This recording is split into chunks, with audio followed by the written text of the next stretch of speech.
back to Litigation Help. My name is Helena Birt.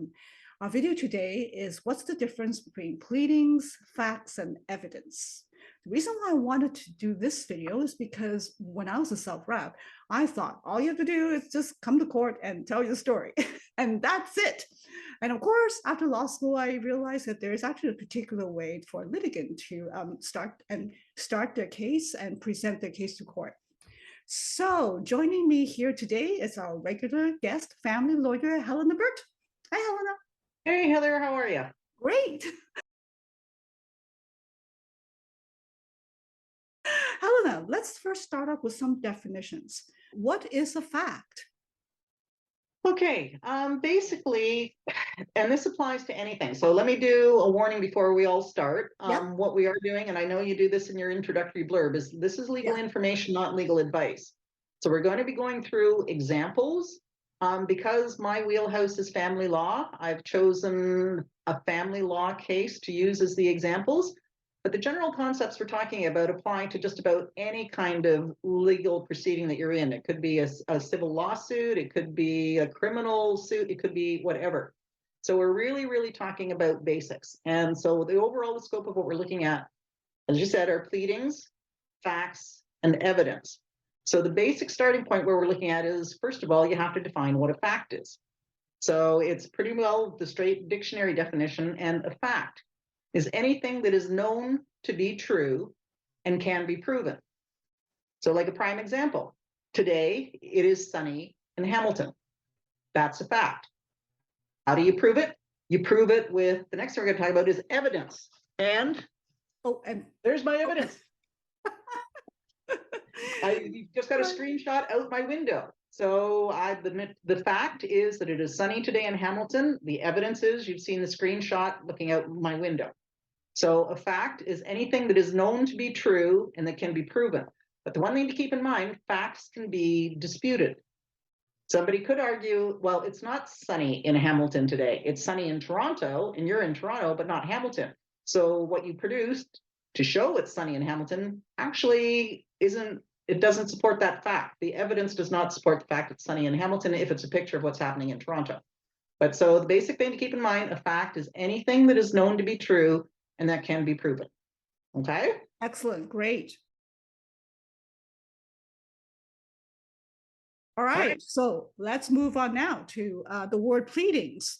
Okay. In order for pleadings to make sense, you've got to have a real firm grip on the thing that we just talked about, which is what is a fact. Okay, right. Pleadings is actually more of a legal term. So that's why the definition is a little bit more complicated. Right. And there's actually two things that pleadings are that work together.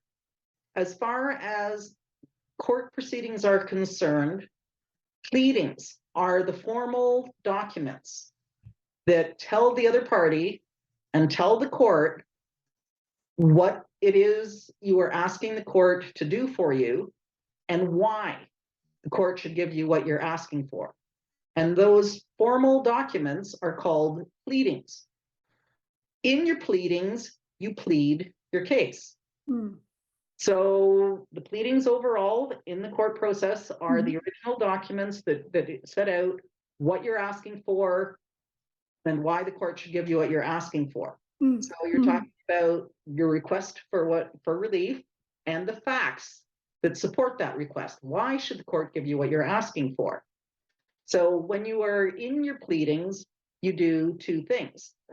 You have to plead your case, and you have to plead the facts that support the case.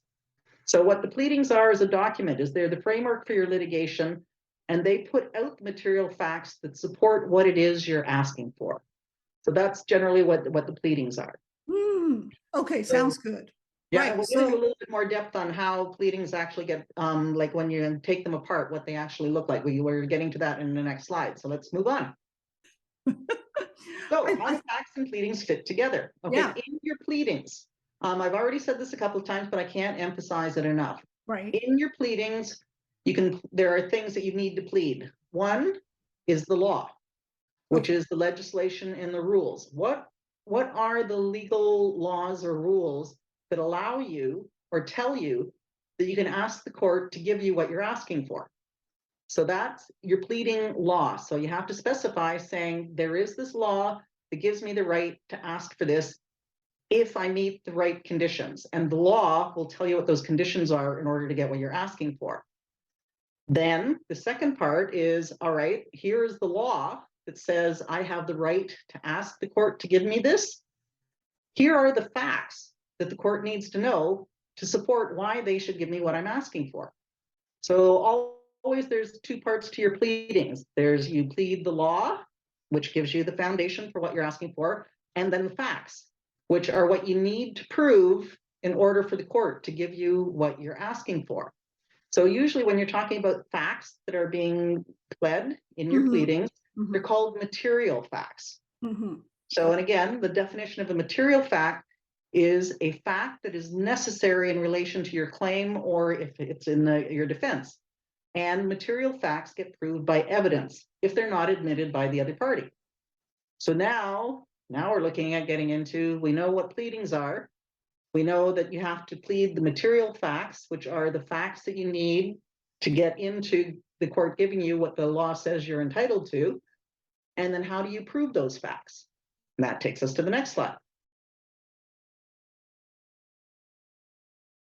Yeah, so evidence is any item or information that is given to make the existence of a fact more or less probable. Okay. Right. Evidence can be oral testimony, it may be documents, it can be photographs, videos, voice recordings, DNA testing, or any other tangible things. Okay. So material facts are things that exist, and you have to prove that they exist. How do you prove they exist? You call evidence. For example, I said as a fact, today it is sunny in Hamilton. My evidence is I did the screenshot of what's happening outside my window right now. So that is evidence that supports the fact that it is sunny in Hamilton today. Right. The other thing I could have done, and we'll get into more talking about this later, is that I could actually swear a document, an affidavit, where I swear under oath that yes, on this day, November 26th in Hamilton, it was sunny. Yeah. And that would be a sworn statement by me, which is evidence to support the fact that, yeah, it was sunny in Hamilton today. Okay, so what happens is there's all kinds of tons of evidence, but because there have to be rules about what should be allowed in court and what's not, and to keep it down to something manageable, there are rules of evidence that talk about what you can have admitted into evidence and what you can't. Yeah. So to just go really, really quickly, the courts cannot admit all possible evidence, because there are rules for what evidence has to be before you can actually introduce it in court. And the court can say, no, you're not allowed to introduce this evidence because it is either irrelevant or it's hearsay, or there's another reason why it may not be admissible. And again, that's starting to get into technical arguments, but yeah.